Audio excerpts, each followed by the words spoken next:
Menggunakan pakaian gamis dengan modus berpura-pura menjadi jamaah Masjid As-Saidi di Jalan Swadaya, Kelurahan Siring Agung, Kecamatan Ilir Barat 1 Kota Palembang. Pelaku malah menggondol speaker wireless dan menggasak uang sumbangan dari 2 kotak amal sekaligus. Diketahui kejadian tersebut terjadi Sabtu 26 Februari 2022. Lalu ini terekam CCTV dan viral di media sosial hingga membuat warga Kota Palembang heboh. Terlihat di dalam rekaman CCTV, pelaku yang menggunakan baju gamis panjang juga mengenakan shawl serta peci langsung masuk ke dalam masjid. Layaknya jamaah biasa setelah memarkirkan sepeda motornya di halaman masjid tersebut.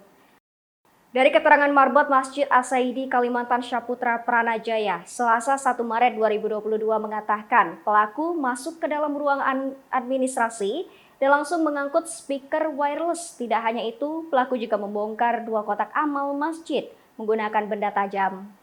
Dikatakan Kalimantan bahwa uang yang ada di dalam celengan tersebut kurang lebih Rp400.000 hingga Rp500.000. Kalimantan menjelaskan bahwa dari waktu yang tertera di rekaman CCTV, aksi pencurian ini terjadi sekitar pukul 7.34 waktu Indonesia bagian Barat.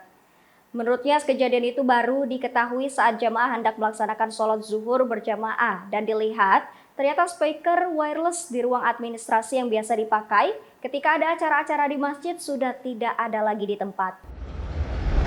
Tidak hanya itu, saat diperiksa di seluruh ruangan, warga juga kaget melihat 2 kotak amal masjid sudah dalam kondisi kuncinya dirusak dan seluruh uang yang ada di dalamnya ikut dikuras habis oleh pencuri.